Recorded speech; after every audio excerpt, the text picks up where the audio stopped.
بسم الله بسم الله الرحمن الرحيم الحمد لله رب العالمين وأفضل الصلاة وأتم تسليم على سيدنا ومولانا محمد وعلى آله وصحبه وسلم أجمعين سبحانك لا علم لنا إلا ما علمتنا إنك أنت العليم الحكيم ولا حول ولا قوة إلا بالله العلي العظيم. It is my honor to be here with you all. And I was looking forward to seeing Shaykh Yahya. I didn't know that he wasn't going to be here.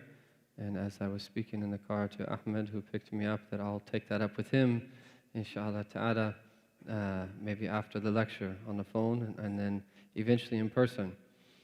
But alhamdulillah, it's really nice to be here. And I've been to your mosque here on multiple occasions before. And I always like coming here.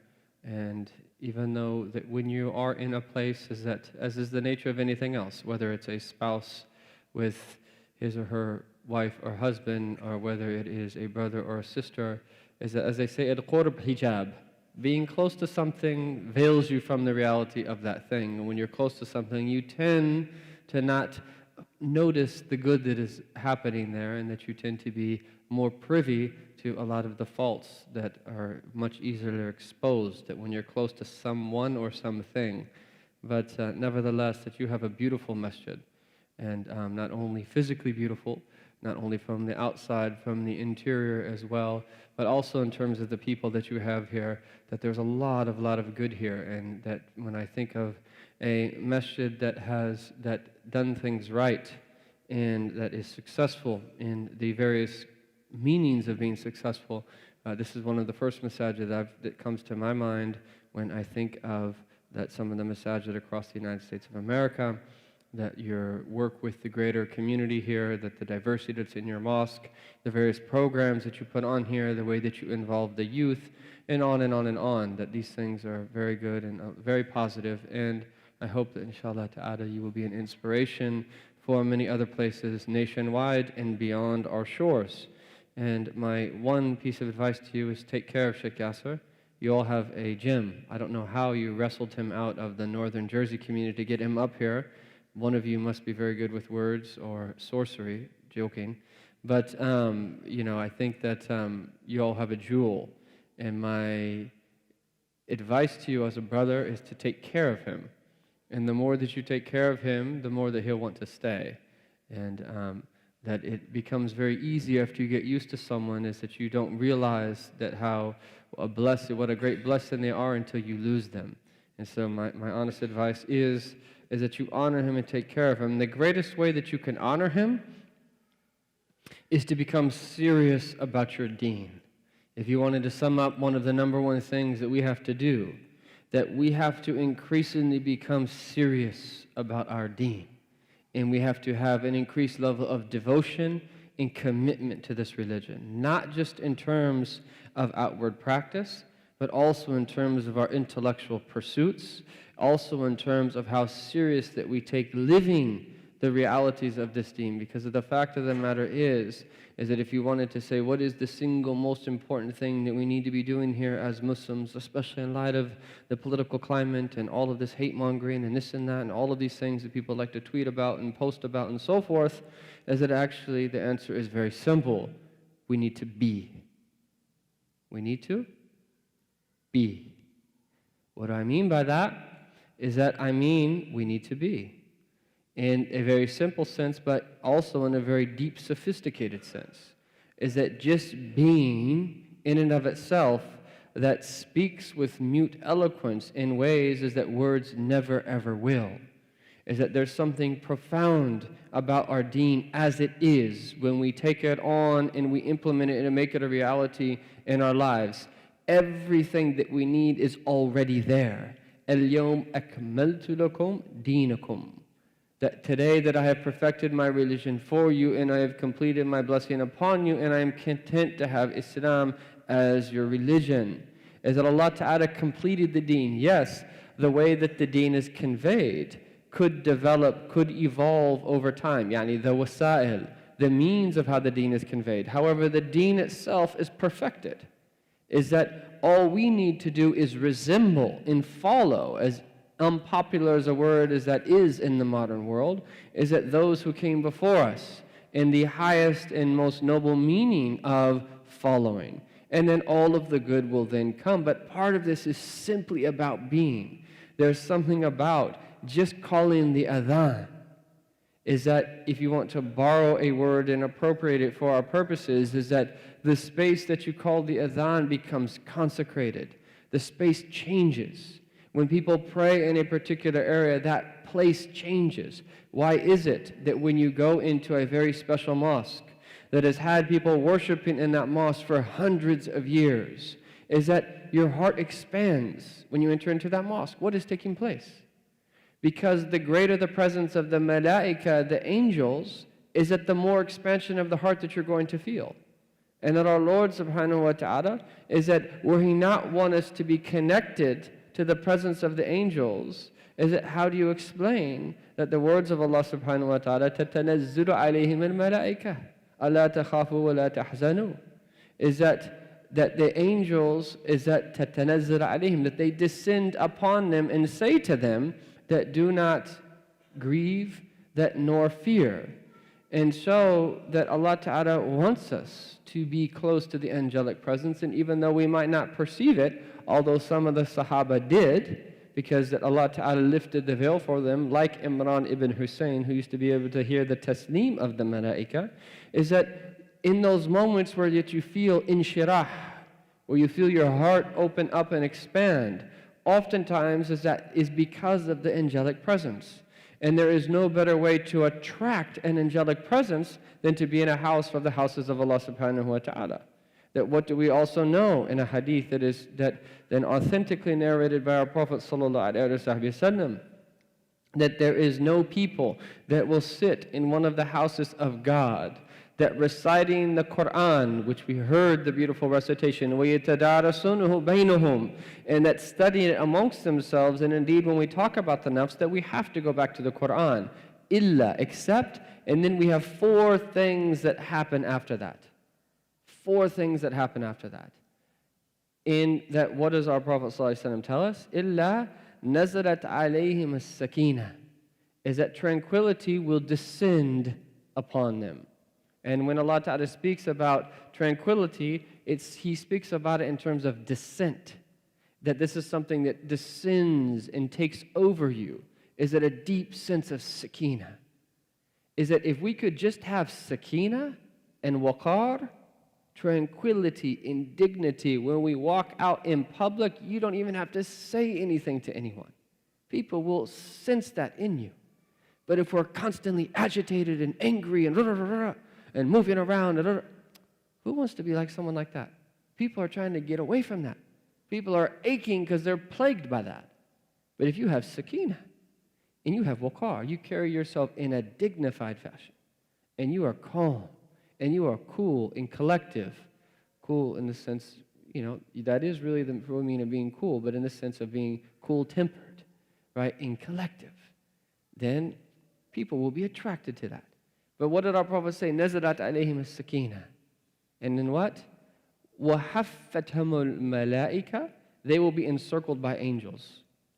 This is the Prophet's words. And then something else, not just sakina, وَغَشِيَتْهُمُ الرَّحْمَةُ, is that they will be enveloped, engulfed, that they will be that literally drowned in mercy, covered in mercy.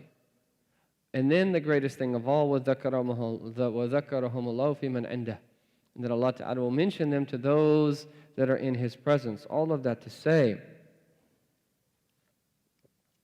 is that the angelic presence is something real, and alhamdulillah, is that when we come together in gatherings like these to learn, is that these gatherings that are very meaningful. And so to get back to this tangent that we took, is that the greatest way that you could offer in the honor that your teachers, in the greatest way that you could that progress as we move forward, is to take our deen more serious in all of those meanings. And if we can learn to be, is that you would be surprised that the change that would happen just from us being, without you even saying anything. And that the effects of prayer, the effects of dhikr, the effects of recitation of the Quran, the effects of halal food, we tend to forget. The effects of halal food are very serious. We know that if a Muslim does not eat halal food, and he does not have halal clothing, and he does not have halal drink, you can pray all you want. أَنَّا يُسْتَجَابَ لَهُ. How could that person's prayers ever be answered? These things are very real. Is that the spiritual dimension, all of this, despite whether materialists deny it or not, that's not our business.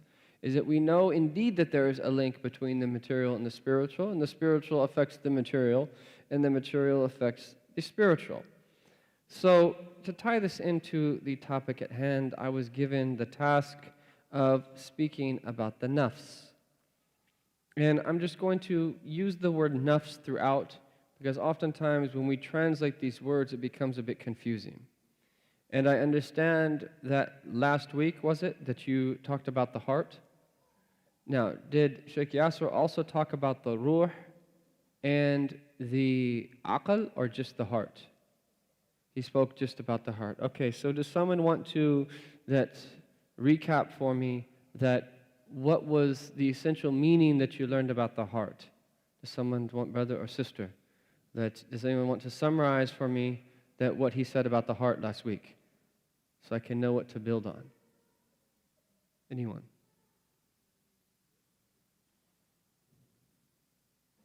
Brothers or sisters, were you all here last week?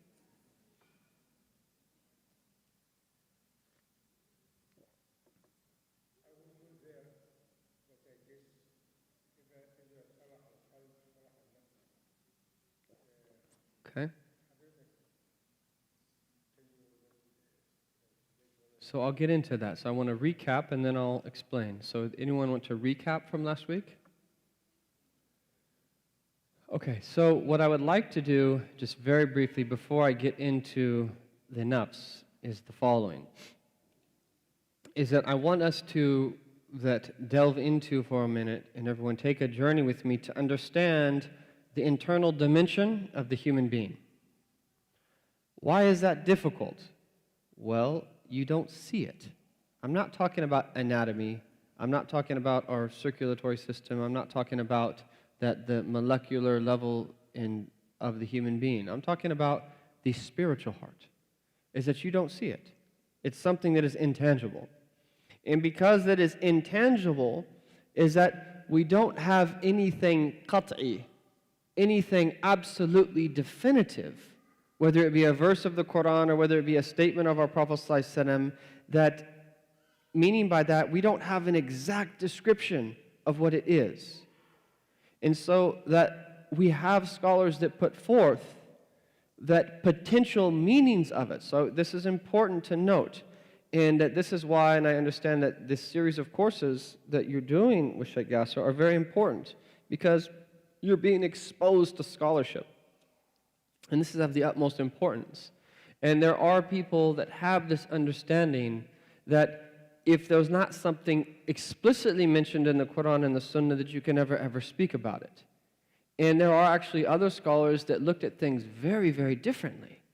And in fact, that approach that world's knowledge and civilizational knowledge that from a very different perspective, is that actually if there's not a contradiction in the Quran or in the Sunnah to other types of knowledge, that you can incorporate that knowledge into an Islamic paradigm, into an Islamic way of looking at things. And these are two very opposing ways of looking at it.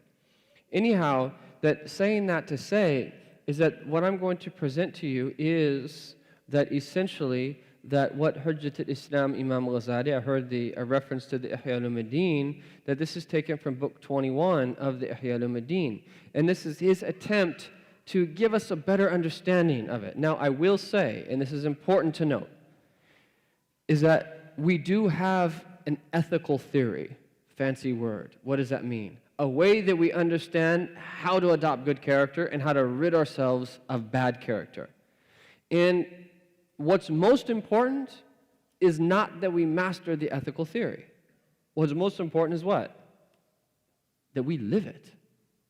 And so from here, is that even though that we can go into great detail in understanding the various diseases of the heart and how they relate to one another and how they relate to the various faculties and that the way that they relate to ifrat and tafrit, excess and remissness and so forth and so on, that's good. We should do that. We should explore all of those discussions. However, in the process is that we should always remember, and from here you have the greatest difference between our understanding of character and that the understanding of character from the ancient Greek tradition is that the understanding of character in the ancient Greek tradition was an elitist phenomenon, whereas for Muslims, in the end, it all stems from the Prophet himself, sallallahu alaihi wasallam, so that you could have a simple Bedouin who's not exposed to a sophisticated ethical theory follow the Prophet sallallahu alaihi wasallam and have the best of character. And this is a really, really, really important point that pertains to the universality of Islam, one, but it also that pertains to is that the way Muslims themselves, that Allah Ta'ala has facilitated and leveled the plane for people to approach Him and draw near to Him, subhanahu wa ta'ala, is that it's not reserved for the elite at the level of the rational intellect, that everyone has equal access in that sense, that as a starting point. So, having said that, I want to start here, and we'll focus today on the nafs, but I wanted to present the following. One way of looking at this, and I'm going to be using a little bit of poetic license to explain this in a way that seems to make sense. When we speak of the physical body, you could say the human body, and you mean by that the body of the whole body. But you could also say that the body has, you have 10 fingers, you have 10 toes, you have 2 arms, you have 1 nose, you have 2 eyes. In other words, is that our bodies are composite. You could speak about the body as a whole, but it also has parts. Likewise, the internal dimension of the human being is that it's composite in that sense, meaning that you could speak about it in relation, in an overarching sense, and you could call that thing heart, and mean by that the internal dimension of the human being. Okay? And you could then speak about it at a different level when you start to speak about the various aspects of that internal dimension of the human being are the heart, and actually go into a lot of detail. So when we think about that terms, this is where it starts to get a little bit confusing. So let's look at some of the Quranic terms. Okay, that we have the word nafs, we have the word qalb, we have the word ruh, we have the word fu'ad, we have the word lub, we have the word sadr. Okay, we have a number of words that are all Quranic words. So how are all of these things simultaneously relating to the same entity internally? This is the job of the scholar, to put this all together. So how do we understand all of these terms? This is one potential way of understanding them, but to reiterate, this is not definitive. So that if you go and you explain this to someone, they says, what's your proof and your dalil from the Quran and the Sunnah, is that you say this is a way that a scholar has explained it, to attempt to make sense of it, as our scholars did. So how does it work? One way of looking at it is that imagine the heart in the middle. Okay, now, it doesn't work like this in reality, but I'm just giving this in this way so we can understand it. Okay, imagine the heart in the middle. Okay, and that on the right side here is the seen realm, the alim al-shahada. On the left side here is the alim al-ghayb, is the unseen realm. And that the heart is right there in the middle. And on the side of the seen realm, the alim al-shahada, you have the nafs. And again, I'm not going to translate the terms. Well, yeah, I just did translate heart, but I'm going to keep the actual original term because it's important. We need to learn these terms. So the qalb is the word that we're using here, is in the middle. The nafs is on the side that relates to the seen world. The ruh, the spirit, I'll translate it once, is on the side that relates to the unseen realm. In other words, there's a relationship between the ruh to the heart and the heart to the nafs. So how do we understand these other terms? Some of those that have offered explanations for this say is that you could speak about the heart in general, or you could speak about the heart specifically. Specifically, the heart itself has 4 layers. The outermost layer is the sadr. The outermost layer is the sadr. So when Allah Ta'ala says to our Prophet ﷺ, Alam nashrah laka sadrak, that have we not expanded your sadr? People translate it as breast, as chest. Does it mean like this part of the torso, this part of the human body? Is that what it's referring to? That Allah Ta'ala physically expanded the heart of the chest of the Prophet ﷺ? No. Right? It's relating to this internal dimension of the human being. And so what one scholar did is he wrote a book about these 4 terms and show how they're all related to one to another, and how the different verses that speak of these different levels or layers of the heart is that there's certain realities that are associated with them from the way that they receive from Allah subhanahu wa ta'ala. So if we're going to call this the heart has 4 layers. So that the outermost layer is the sadr. And then the layer beneath that is the qalb. So now we've used the qalb in 3 ways. The qalb being synonymous with the internal dimension of the human being. Okay. The qalb referring to that this 4 layers collectively, as opposed to the ruh and the nafs. And now the qalb in its most specific sense. 3 different ways of using it, and all of them are valid. That's a bit confusing, I know. But the next layer after that is the fu'ad. So the fu'ad, in a sense, is the inner chamber of the heart. And then, if you will, that you have the lub, which is the innermost core. It is the most subtle dimension of the heart. So you have a heart, the heart has 4 layers.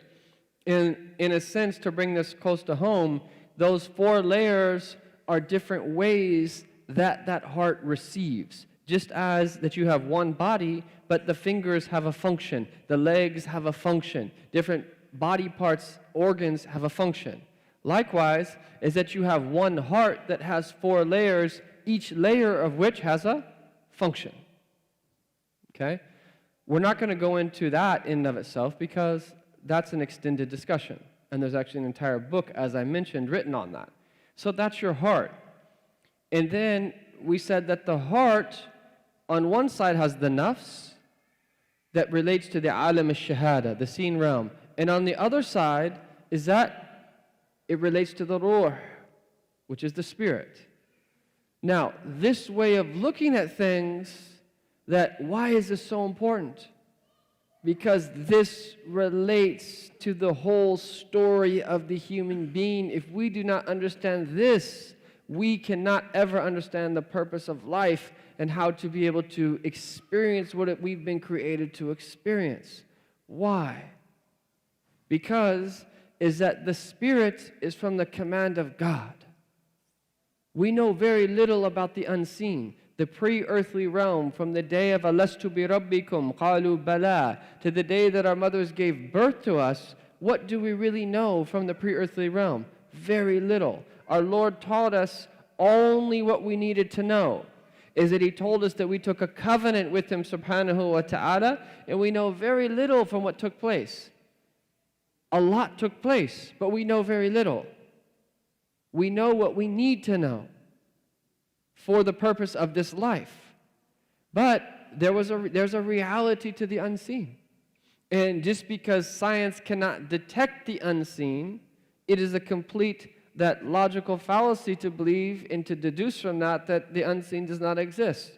The unseen is beyond the realm of science. It is impossible for science to prove or disprove the unseen. That's precisely what the unseen is it's beyond the realm of reason. It's not, the intellect has no access to it. It's beyond the intellect. And just because someone that can't prove that through the intellect in its realm of experiment that exists, doesn't mean that it does not exist. And what does Allah Ta'ala say about the ruh, the verse that we all know? They ask you about the spirit. قُلِ الرُّوحُ مِنْ أَمْرِ رَبِّي. Say the spirit is from the command of my Lord. وَمَا أُوتِيتُ مِنَ الْعِلْمِ إِلَّا قَلِيلًا. And that you've only been given a little knowledge. But when we think of spirit, what part of Allah Ta'ala's creation do we think of when we think of spirit? Angels. Angels are beings of light. That when you think about someone being spiritual, we think about someone being angelic. Why was it when the Potiphar's wife brought those other women in because that she was so taken by Yusuf's beauty, and she gave each one of them some fruit and a knife, and Yusuf came out and they cut their hands and they missed the fruit. And that, what did they say? What did they say? This is not a human being. This is a noble angel. A Malak Kareem. This is a noble angel. In other words, is that the spiritual blessings that Allah Ta'ala placed in Sayyidina Yusuf is that we associate that with being angelic. Okay? And so that the spirit, this is the realm of the spirit.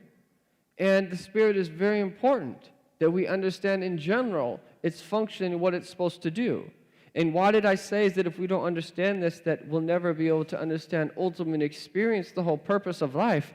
It's because this is the quest of the human being, is that you have a heart, but the more that you give victory to the spirit, is that the more pure that your nafs will become.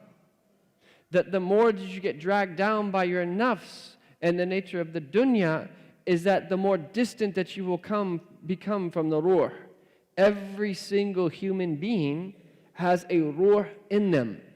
And when you see people that having all different types of addictions, whether it be that crime, or whether it be drugs, or whether it be that anything that we know are things that people should not be doing, all of it essentially is the spirit screaming out and saying, help me, with mute eloquence, were we to truly know. It is impossible for anyone to attain true felicity that in other than a way that Allah Ta'ala has prescribed it. Allah bi dhikrillahi tatma'innul qulub. It is only, is it not except through the remembrance of God that hearts find tranquility. So in other words, this is what life is all about. Is that your heart that Shaykh Yasser had mentioned, that has various diseases that arise in it, and learning to purify and adopt all the different types of virtues. How do you do that? It relates into the way that we just described. Is it giving victory to the spirit? That's about all we'll say about this for now. There's a lot more that could be said about that, and I want to focus on what I'm supposed to be talking tonight about, which is the nafs. So if we said the heart here is in the middle, the qalb is in the middle, the ruh is on one side, and this is the connection to the unseen, and then you have the nafs, which is the connection to the seen realm. Is that then our state of heart is going to be determined by whether or not we give victory to the ruh or we give victory to the nafs.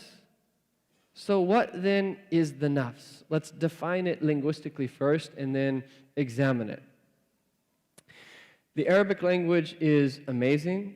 And one of the reasons it is amazing because you will find quite literally a map of the cosmos even if you just study the meanings of the Arabic words in and of themselves. So there are two roots that we know that Arabic is a trilateral, that is based upon a trilateral root system. And we know that in the basic form of the verb is that there's 6 possibilities. And this is for those of you who like to study sarf. It's either fa'ala, yaf'alu, fa'ala, yaf'ilu, fa'ala, yaf'ulu, fa'ila, yaf'alu, fa'ila, yaf'ilu, or fa'ula, yaf'ulu. There's 6 possibilities when it's on what is known as the first form. That here is that there is a root, nafusa, yanfusu. And this is where we get the meanings of being precious and valuable. And so whenever you have a root word like that, nafusa, yanfusu, karuma, yakrumu, is that you always will have the word like kareem, the one who's generous and noble. Here you have the word nafis, we have the word valuable. And that's going to tell us something about this nafs.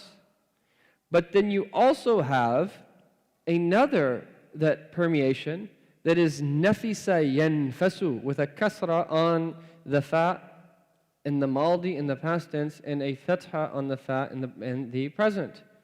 And this means to be sparing, to be miserly. And this means to begrudge and to envy. So when we look at the nafs in this meaning, linguistically speaking, it has a negative connotation. And this is the way that the scholars always understood the nafs, is that there's two ways of looking at it. There's a negative aspect of the nafs when it's in its lower state, and then there's a higher aspect of the nafs. Just as the world itself is that when we talk about the world, there's different words that you can use, but the two of the main words that we use is alam and dunya. What does the word dunya mean? Okay, world, but what does it come from? Dana yadnu, which is to be close. Yes, it's the immediate world, because we're here in it now. But it also comes from daniya, that it's lowly. The world, that in and of itself, it's the lower world. It's the most opaque world. In other words, it has a lowly nature to it insofar as it preoccupies someone from preparing for the afterlife. Whereas that if you look at the word alam, that has only a positive connotation. Is that when you think of the word alam, is that now you're speaking of the world that you would probably translate alam as the cosmos. You're thinking of the world now as a sign of Allah subhanahu wa ta'ala. That is the alam. So the very world we live in and of itself, it could have one of two meanings. It could have a negative connotation, and it could have a positive connotation. Likewise, this is the state of your nafs.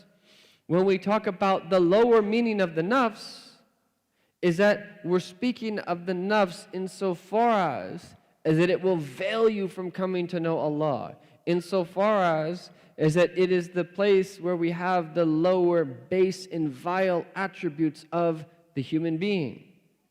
But when we think about the nafs in its higher sense, is that whether we're referring to the nafs as being you, who you are in reality, your essence, or we're referring to it as about what the nafs can be, this is when the nafs becomes precious and when the nafs becomes valuable. So I wanted to now look at 3 different verses of the Quran, all of which that speak about the nafs. And we might have heard this before, but before I do that, it's important to that note as well, is that there is a hadith that speaks about the nafs in its negative sense, and this is narrated by Imam al-Bayhaqi in his Kitab of Zuhud, by Ibn Abbas, where the Prophet said, أَعْدَى عَدُوَّكْ نَفْسُكَ الَّتِي بَيْنَ جَنْبَيْكَ. Your worst enemy is your own nafs that is between your two sides. Your worst enemy is your own nafs that is between your two sides.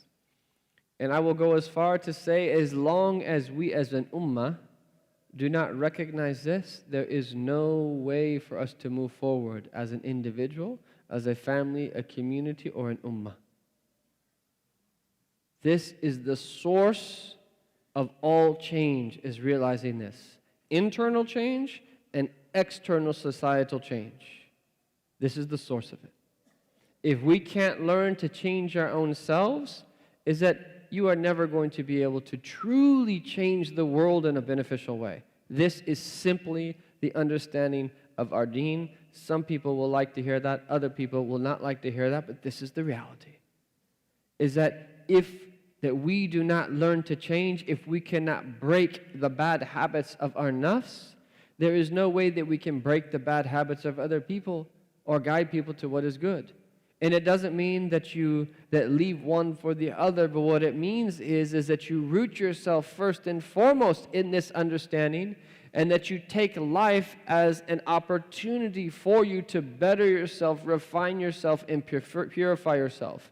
If you would have that perspective on life, is that the way that you approach your career, the way that you approach your studies, the way that you approach your relationships, the way that you approach your marriage, the way that you even approach driving in a car. I'm totally serious now, as funny as it might sound.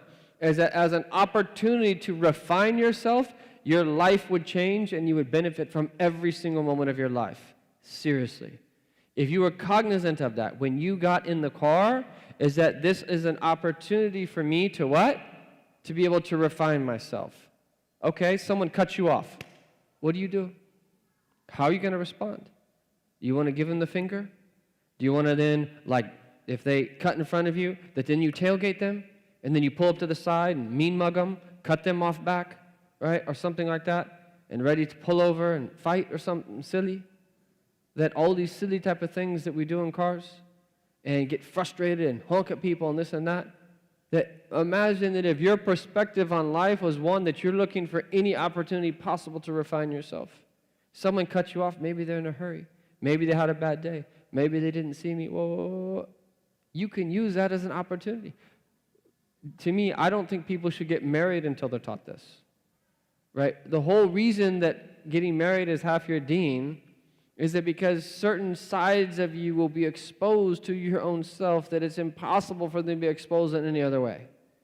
If people would approach marriages as an opportunity to refine themselves, is that you would be surprised how much you would value your marriages.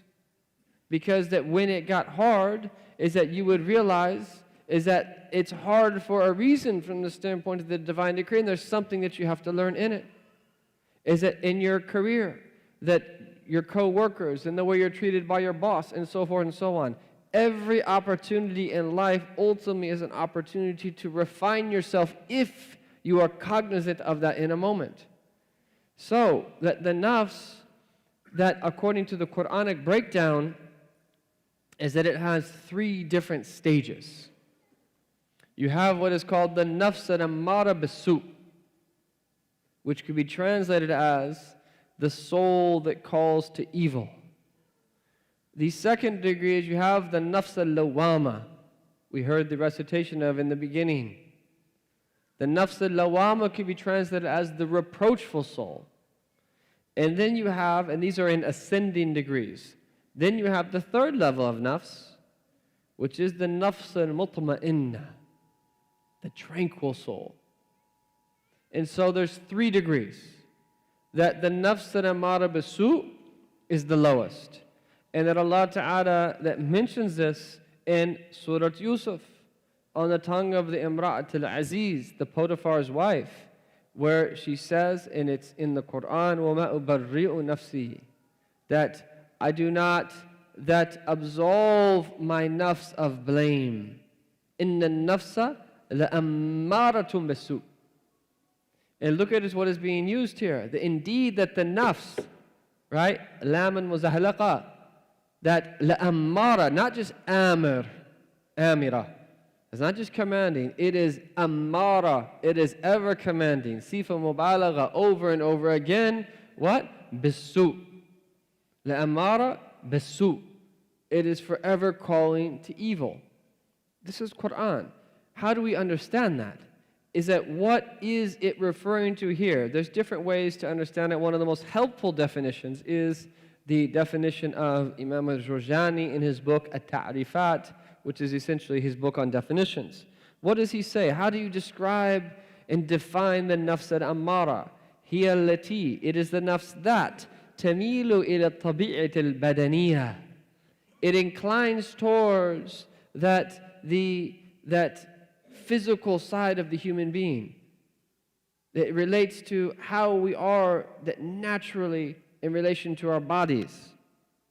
وَتَأْمُرْ بِاللَّذَّاتِ وَالشَّهَوَاتِ الْحِسِّيَّةِ. And it commands someone to what? To just graze in the various desires and passions that of this realm of the sensory. وَتَجْذِبَ الْقَلْبِ إِلَى جِهَةِ السُّفْلِيَّةِ. And that again, the heart is here, is that it pulls the heart down to the lower realm. And so that if you want to look at it like this, I presented it like this, you could also present it like this. Is that your heart's here, your ruh's here, and your nafs is here. And that the more that we succumb to our desires, is that the more that we're pulled down to the world and entrapped in it. The more is that we become unshackled from our desires, the more that we will rise and be like the angels. Now, it doesn't mean is that we don't take part in the dunya. And this is the blessing. But you will all, how many of you have heard that many of you that are in school, your parents say, they've heard you quote the verse, وَلَا تَنْسَ نَصِيبَكَ مِنَ الدُّنْيَا. And don't forget your portion of the dunya. How many of you heard people quote that verse? Right. A lot of people, and they obviously read what comes just before it. The context of the verse is that in relation to the akhirah, and then after completely focusing on the akhirah, وَلَا تَنْسَ نَصِيبَكَ مِنَ الدُّنْيَا. Don't forget your portion of this world. Right? You're still here in the world. And people have taken that and split that around, and that people that are living night and day for dunya, and then telling you don't forget your portion of the dunya, and that just do a little bit for the afterlife. That's not the context of the verse. Right? The context of the verse is the opposite. There is an understanding that we have, is that preferring the akhirah over this world is essentially what this is all about, and it relates directly to what it is that we are presenting. So the nafs min amara bisu is the level where the human being has its animalistic tendencies. It relates to our desires. And that our scholars have mentioned a hierarchy of desires. We have the desires that other animals have, to eat, to drink, and to sleep. We all like to eat, we all like to drink, and we all like to sleep. And there's nothing wrong with eating or drinking and sleeping, but what makes the way that we eat, drink, and sleep different from animals? One is that we are human beings, is that we make intention behind it. And if you make an intention behind those things that are customarily part of the human experience, is that you will get the reward that as an obligation or a recommended act in doing it. So it doesn't mean that we don't eat, drink, or sleep, but how do we eat, drink, or sleep? We do so with the prophetic etiquettes. And we do so with the right intention, and we do so in the right way, to the right amount, and then it becomes worship. If someone could just notify me what time I need to stop for prayer, I would appreciate that. 5 minutes. So it is the realm, that is the first and foremost level of the desires. Then you have desires that are beyond that, which again are that we share with animals for copulation, wanting to be with the opposite gender. And then you have desires that are beyond that, that relate to that jah, and being known and having a reputation and so forth and so on. And that these are very powerful desires in the human being. And that you would be surprised about how many people in the world that spend their nights and their days and their months and their years, and they do not realize it, but all they are essentially doing is chasing their desires. And that were you to that place a metaphor before someone's eyes, is that it would simply be like cattle grazing in a pasture. And this is what our scholars have said in a very real way, is that if we are just about everything that we do just fulfilling our desires, where is the realm of religion here? So the nafs al-amara bisu, there's a constant call to the world to pull us down, to fulfill our desires, to follow the insinuations and the waswasa of shaitan. But then the second degree is the nafs al-lawama, that Allah Ta'ala says, وَلَا أُقْسِمُوا بِنَفْسِ اللَّوَامَةِ. Allah swears by the reproachful soul. And so that Allah Ta'ala only swears by something that is great. This is an individual stage between the lower state of the nafs and the higher state of the nafs. This is where someone that starts to become spiritually aware. And what does Imam al-Juzani say? He says, هِيَ الَّتِي تَنَوَّرَتْ بِنُورِ الْقَلْبِ. This is when the nafs starts to become enlightened by the light of the heart. In what? قَدْرِ مَا تَنَبَّهَتْ بِأَنْسَنَةِ الْغَفْلَةِ. Because now that the heart, this nafs, is becoming aware from the dozing off of the heedless state that they've been in, is that they were aware of their heedlessness and they want to change something about themselves. And so that when they do something wrong, that they quickly repent. When they become entrapped by their desires, that they turn. In other words, is that there's a taking oneself to account. And that we're speaking about this in a religious context, but these same exact principles is that you could speak about them in a very general self-help context as well. But for us, it's important to keep them in their religious context because it's not just about self-help for the sake of self-help, as is the case with much of the pseudo-religion that is out there today where it's about feeling good. Islam is not about feeling good. Islam is not about being yourself. Islam is about changing yourself. And there's a big difference. Islam is not about being yourself. Islam is about changing yourself. We don't just want to be yourself. Yes, if you mean by being yourself your temperament and your natural tendencies that can be used for the sake of Allah, we're on the same page. That's not what we're referring to here. But if you mean by being yourself, letting your desires get the best of you and not improving and not refining yourself, that is not the reality of our deen. True religion is supposed to be a little bit difficult. Is that not outwardly in relation to outward practice? That Allah Ta'ala wants ease for you, nor He does not want hardship. That's not what I'm referring to. But the internal dimension of religion, struggling with yourself, waking up to pray, forcing yourself to fast, doing what is right, that is not easy. And it's not supposed to be easy. But we have to have the correct conception that of our deen. The last stage, and I'll stop there and we'll pick up after Maghrib, inshallah ta'ala, before we open it up for Q&A, is that as that you put in effort to better yourself, so you're struggling with your thoughts, and I didn't talk about thoughts yet, but this is important, and hopefully I can speak a little bit about that after Maghrib, is that you're working on purifying your thoughts, following the thoughts that are pleasing to Allah Ta'ala. You're putting in work day in and day out, struggling against yourself, is that then you become more and more pure, until that if you work hard enough for long enough, is that you will attain a nafs al-mutma'innah. And that Allah Ta'ala says, Ya ayyatuhan nafs al-mutma'innah. O tranquil soul, irji ila rabbiki, radiyatan mardiyah. Return to your Lord, that pleased and well pleased. Fadkhuli fi ibadi, enter amongst my servants. Wadkhuli jannati, enter into my paradise. The way that Allah Ta'ala addresses the nafs al-mutma'innah is very different. These are the three stages. We'll stop here. We hear the adhan going off, and that we will wrap this up. We will pick up after Maghrib bi'idhnillahi ta'ala. Wa sallallahu ala sayyidina Muhammadin wa ala alihi wa sahbihi sallam. Alhamdulillahi rabbil alameen. Bismillah wa salatu wa salam ala rasulillah wa ala alihi wa sahbihi wa man wala. I always smile when I hear the name of Shaykh Muhammad Jibreel when I first became Muslim in 1996, September 13th to be exact. The very first Ramadan came in not too long after that. I think it was then Jumad al-Ula, Jumad al-Akhir, I forget. Anyhow, Ramadan came in not too far after that, and that I don't know if he still does. Does he still recite every year at the MCC Mosque in the Bay Area, Shaykh Muhammad Jibreel? He was for many years. But my first experience of Ramadan was praying that Taraweeh behind Shaykh Muhammad Jibreel, Allah yahfadhu. Alhamdulillah. So we raced through these three different levels, and I want to just speak about them in a little bit more detail and try to be as brief as possible. And I want to tie it into that thoughts. And one of the things that I found in our communities, unfortunately, is that we have a striking level of ignorance about these things.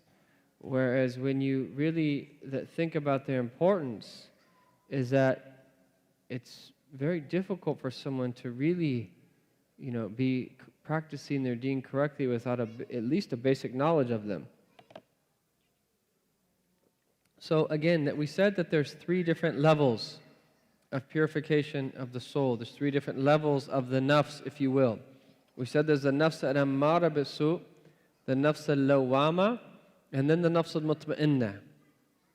And we said is that the lowest of the three is the nafs that incites to evil constantly, ammara. And then that the in-between level, the higher level, which is actually a good state to be in, not the best, but good, is the nafs al-lawwama, where you start to reproach yourself, where you start to rebuke yourself. And that we're speaking about this in a very general way, but if you look back at all of the people who have ever taken their deen seriously, yes, there are people that were just raised like that from the time that they were young, but the vast majority of people you will find is that something happened in their life that made them change. And then that change is not a change of losing a fingernail or that having some physical, that aspect of your body change. It's a change of the heart. It's a change of the direction of the heart and the focus of the heart. And that whatever it was that caused that it could be understood in the broadest sense of what we call tawbah, the return to Allah Ta'ala, coming back to Allah Ta'ala, repenting to Allah Ta'ala. And it relates to the nafs ammara bisu', the nafs al-lawama, because now is that someone is no longer content with their state. They want to do better. And that again, these principles could equally be applied to everything that you do. And there is a documentary that I want to recommend that you all see. It is called Jiro Dreams of Sushi. Has anyone seen that? You've seen it. I thought it was a very good documentary. That I sat with other people who also saw it, and they're like, okay, enough about sushi, who cares? If someone says that, they completely miss the point. Is that one of the things that he says in there is that this is a man who makes sushi. And he is a famous sushi chef. I heard recently that even Obama ate there. And you have to make an appointment months in advance, and it's very expensive. And he has a very simple shop near like the subway or something somewhere in Japan. Anyhow, one of the things that I took from that is that how did he become one of the world premier Sufi chefs? Is that part of the story is that in his world, he was a Buddhist, that he considered that perfecting his craft to be a part of his view of the world and his religion. Okay? But the idea of perfecting our craft is that what are one of the foundational principles in order to perfect a craft or anything, if for that matter? Is that he said every day that he would wake up, he would think about how he could make sushi better. Now that might sound ridiculous when it refers to sushi, but it's actually not ridiculous. Because that we have similar statements is that indeed that Allah Ta'ala loves that if someone is going to do something and yutqinah, that one perfects it. Is that we tend to forget that. For us, you could speak about it in the language of ihsan and itqan. How many of us, when we have a responsibility at the masjid, for instance, or at work or anything else, take that responsibility seriously so that we want to perfect it? And we want to do that, but this is what's so important, is that same archetype that's going to perfect whatever it is. Even if we are vacuuming the floor, it's the same archetype that's going to allow you to perfect your prayer and of things of ultimate importance. And so the idea of perfecting things is really important. And the idea is that we should think about in relation to prayer every day. How can we better our prayer? How can we better our practice of the religion in general? In other words, is that the underlying principle is, in the spiritual sense, عدم الرضا عن النفس, never being content with your own soul. There is no way to spiritually progress if you're content with yourself. If you think that you know everything that it is that you need to know, how are you going to progress? This relates to the nafs al-ammara bisu' because this whole, al-lawama, is because now you're taking yourself to task. You want to take your practice more seriously. You want to become more acquainted with the internal dimension of this religion. And you've taken up the task of rolling up your sleeves to work on yourself, which is not an easy task. Okay, how does this relate to thoughts? And then I'm going to close it up with a brief understanding on the nafs al-mutma'inna. As the hadith that you memorized last week about the heart and the importance of the heart, all action stems from the heart. You don't do anything that you do that you're accountable for except that it stems from the heart. We're not talking about reactions, okay? So that if someone comes up and that, something happens and you just react in a certain way, you're not taking into account for reactions if there wasn't an intention behind it to harm someone, for instance. But what we're talking about now is voluntary action, where you exercise your freedom of choice, that there's a process that you then make a decision. And this is again what you could call Islamic decision-making, if you will. In other words, all these books that I read, to be honest with you, that whether they be about leadership or whether they be about that counseling or whether it be about best practice, honestly, we have, yes, al-hikmatu dalatul mu'min, that wisdom is the lost property of the believer. We should benefit from other people's that research that they've done and incorporate it in a religious sense. But to be honest with you, we have everything that we need from within our own tradition. Were we only to find people to be able to bring it out and to be able to put it in a palatable language of the time in which we live for people that could easily digest it then, that everything that we need is there. Really, this is without exaggeration. It is all there. If we look at the vastness of our sophisticated scholarly that tradition, it really is amazing. But it requires people to know it, that you can't just be completely ignorant of it and just say, oh, that it's in this book, but how do you know it's not there? Look, you would be surprised what you would find. Every day when you read and you see these incredible works of the ulama, that it's just an increased, that continual process of discovery. Is that the more and more doors that open up and the more and more you realize that how great the people who came before us were, and I'm not saying that we just stop there, because the essence of connecting to this tradition is doing what they did in our time, not remaining stagnant, as someone of misunderstanding might think. It's being rooted in those understandings, in furthering that process, in filling in the gaps that still remain of scholarship, in that making that knowledge that has been preserved and passed down generation after generation accessible to the people of our time. So I'm going to attempt to do that in a very brief way in relation to thoughts. So are we all in agreement that all behavior, all voluntary behavior, stems from the heart? Everyone can believe. Does anyone have any problem with that? Is there anyone thinks that you can somehow that do an act from your foot or that have it not be related to the heart? All action begins from the heart. Anything that you could possibly do, run, walk, talk, anything that you do with any of your limbs, ultimately it stems from the heart.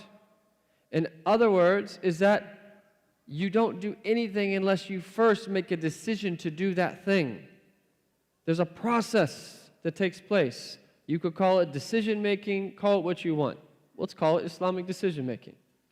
Is that all actions that you do with your limbs stem from the heart. That all actions that you do with the limbs that stem from the heart begin with what are called in Arabic khawatir. For those of you that are writing things down, which if you come to classes like this, I highly recommend that you bring pen and pencil. Is that write down Khawatir, khawatir, Khawatir. I usually don't put people on blast like that, but sometimes you got to, because I'm hoping that you'll bring notebooks next week. Khawatir, that's the plural of the singular is khatir. This word khatir, it's better just to learn the Arabic meaning and use the Arabic word. Because when we translate it into English, that it doesn't sound like something we're familiar with. So a khatir is a thought, a notion, a suggestion. These are the English equivalents. But let's just keep it broad and call it a thought. Okay? Is that all behavior stems from the heart that ultimately stems from thoughts. So you don't do anything unless you first have the khatir that comes to your heart in order to do that thing. Now, before you actually do it, there's 3 or 4 steps. Now, the difficulty here is that this is happening so fast that oftentimes we don't realize it's happening. But the whole point about spiritual realization, in the whole point of moving up from the Nafs of Ammara to the Lawama to the Mutma'inna, is that you become increasingly aware of this process. Is that first of all, what are the different types of thoughts? If we're saying that all behavior that's voluntary, meaning that we are going to be taken into account for it, is stemming from the heart, and everything that stems from the heart begins with thoughts, and we're saying that there's 4 classification of thoughts, and we don't know anything about that, we're in serious trouble. I'm very serious. Because everything you do, you're going to be taken into account for. But if you don't know the source of everything you do, or how to distinguish between what you should do or shouldn't do, or to know the nature of various thoughts that come to your heart, how can we even begin to know the reality of our deen, insofar as it relates to that personal accountability before Allah? There's 4 thoughts that the scholars speak about. We're only going to talk about 3 tonight, but there's 4 categories. That all thoughts that come to your heart could either be from shaitan, so demonic thoughts, or that they could be from the nafs, egotistical thoughts, or that they could be from the malaika, they could be of an angelic source. All thoughts of things that you will be accountable for before your Lord is one of those 3. The last category is a bit more difficult to understand because there are thoughts that come directly from Allah without intermediary. But we're going to set that aside because it's a little bit more difficult to understand. All thoughts of things that you will be taken to account for, and I'm repeating on purpose here, are of 3 sources: demonic, egotistical, or angelic. Each one has characteristics. What are the characteristics of the demonic thoughts? Is that shaitan will come to you, he's like a fox, sly and cunning. He will come to you from one way, and then he will come to you from another way. He will come to you from this way, and then he will come to you from this way. If that doesn't work, he will do this. And what he's ultimately trying to get you to do, if he can't get you to do kufr, he's going to try to get you to do ma'siyah. If he can't get you to do ma'siyah, he's going to try to get you to postpone doing good. If he can't get you to postpone doing good, he's going to get you to be hasty and do too much. If he can't get you to do too much, he's going to try to get you to do it for people. If he can't get you to do it for people, he's going to try to get you to be impressed with your own self. That if he can't get you to be impressed with your own self, is that here is the most subtle and difficult of all of the plots for the elect of the righteous, that he's going to try to confuse you and may even come to you in the forms of light to be able to deceive you in an extremely subtle way. Set that aside. We're all struggling with the basics and to perform our fara'id. Shaitan, that is like a fox. I had a friend that grew up in Fairfax. I was just with him today. And that he grew up on like a 7-acre piece of land with his home. And they used to have chickens. And he used to tell me the battles that they used to have with foxes. And that no matter what he would do, is that the foxes would get to the chickens. So that that foxes would dig tunnels under the ground, that under the building where they eventually kept the chickens, dig up and get inside. No matter what they did, they could not keep the chickens safe from the foxes. That's the nature of shaitan. That's how he does it. And if shaitan can't get you to do outright evil, he will come to you in the form of good to get you to do the lesser of the 2 goods. He won't stop, ever. But the beautiful thing is, in the end, inna kayda shaitani kana da'ifa. All shaitan can do is whisper. I met someone one time, and this is a real story, where this person had tormented himself for a long period of time because there was this one incident. I'm not going to get into the details of what happened, but he was in this incident and had a terrible thought. He shouldn't have been thinking about that, but he had a terrible thought. But he was convinced that he was a bad person because he had that thought. And he was starting to wonder about himself. Why do I think like that? And shaitan made him torment himself for the very fact that he had his thought. He didn't differentiate between a thought and himself. Your thoughts are not you. Your thoughts are not you. No matter what you think in your mind, that is not you unless that you actually do that thing. So it is not important to us whether these discussions, things are biological or whether they are socially acquired. That Allah Ta'ala tests people in different ways. Right is right and wrong is wrong, period. And that we don't budge or waffle on certain issues here. However, we do have mercy with people, no doubt. But this is the nature of human life, is that this is where struggle, this is what religion is about. It's about that conforming, is about submission, is about refining and bettering ourselves. You are not your thoughts. And the blessing of Allah Ta'ala is that even if you do something, so that in that sense that you could say that it is you, if you repent from it, Allah Ta'ala will forgive you. He will erase it from your scrolls, but the traces of that sin will also be erased from what you could call your psychological profile, meaning it's no longer you.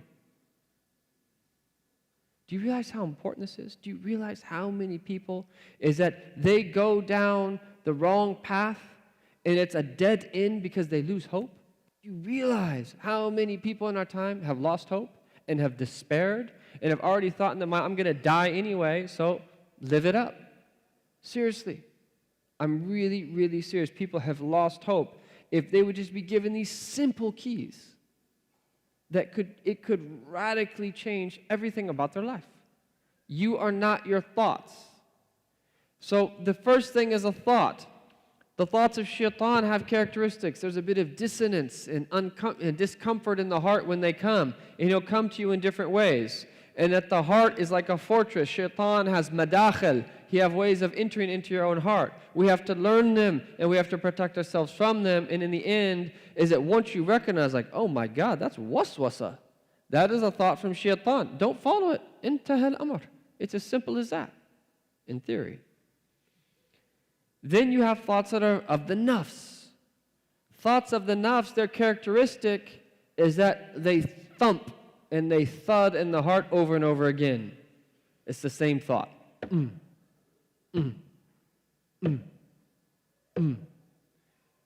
In terms of gazing at what we're not supposed to gaze at, is that the more that you fixate on the realm of the sensory, the more clouded the heart becomes. And this is why is that fornication, begins with the gaze. It begins with the gaze. We look at things we're not supposed to look at. And then we fixate our thoughts, we fixate our eyes on something. And then we have a mental image of it. And then we keep thinking of the mental image. And then we start to think and think and think and think and think. Our desires get aroused. And then eventually, it leads to something displeasing to Allah Ta'ala. Protect our eyes. Protect your eyes.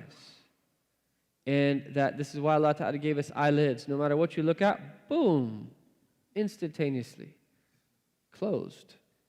Your ears are different. And this is why music and speakers and microphones and that is such a fitna, is because that previously that you couldn't hear something unless you were physically present. Now messages can be conveyed worldwide and people are in elevators and in grocery stores and so forth because there's no way to block your earlobes. They're open. Whereas your eyes, you can quickly close them. And your mouth, you have two ways to control your tongue. You can shut your teeth, lips, and your lips.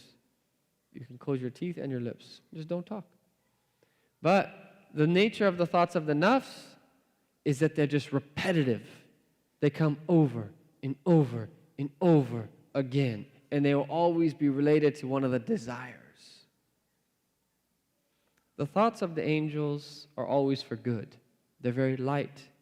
And that the thing is about the thoughts of the shaitan, the more you follow them, the more that the shayateen will pass you on to other shayateen. And they'll pass you on to other shayateen, and on and on and on. The more that you follow the thoughts of the nafs, the more those desires become solidified and solidified and solidified in you.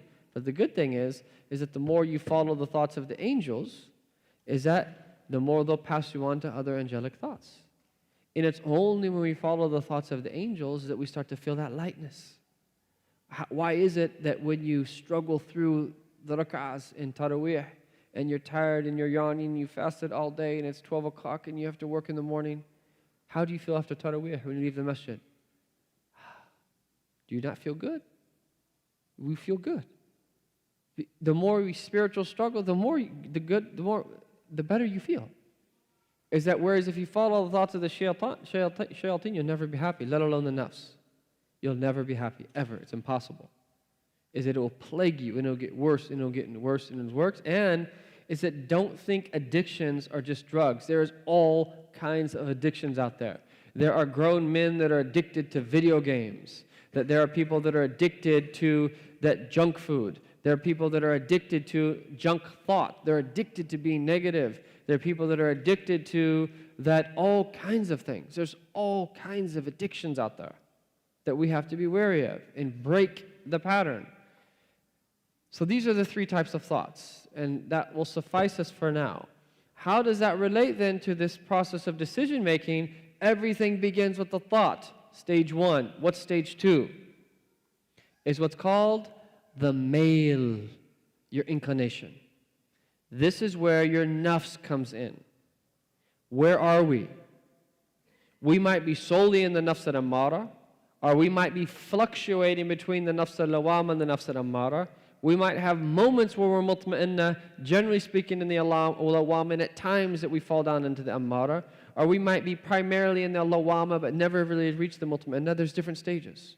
But the more effort you put in, even if there's a little bit like this, or actually the way to look at it, it's like this.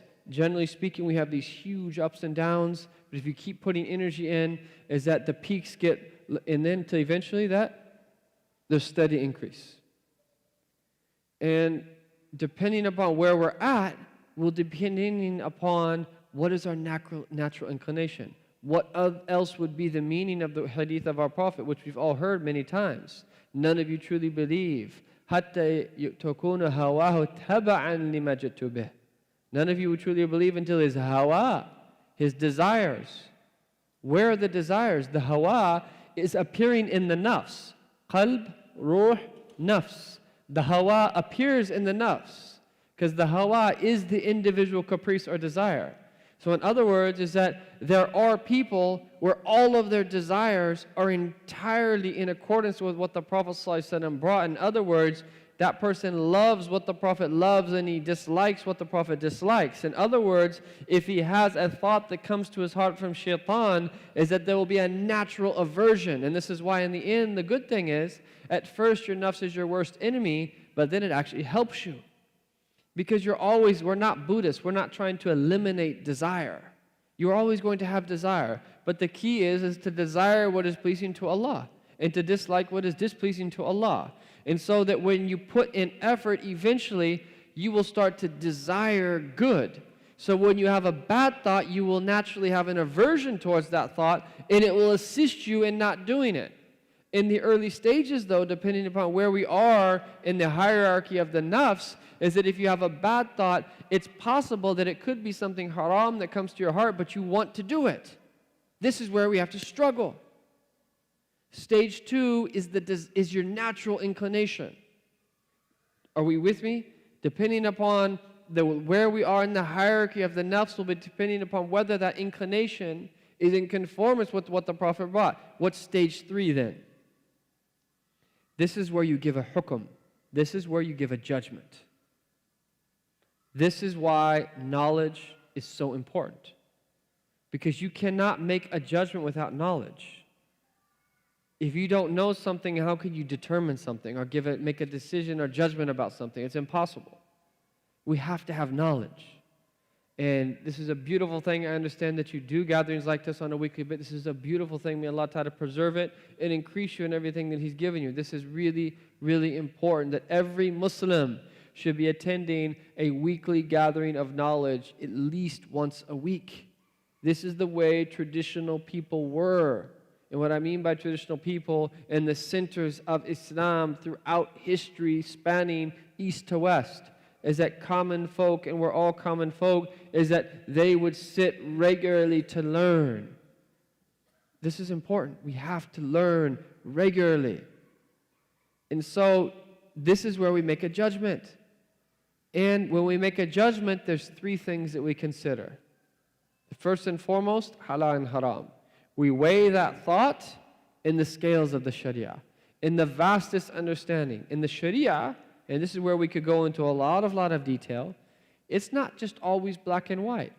That it's a continuum. There's certain things that are absolutely agreed upon that they're haram, and there's certain things that are absolutely agreed upon that there are obligations. And then you have a vast thing in the middle here of things that are permissible.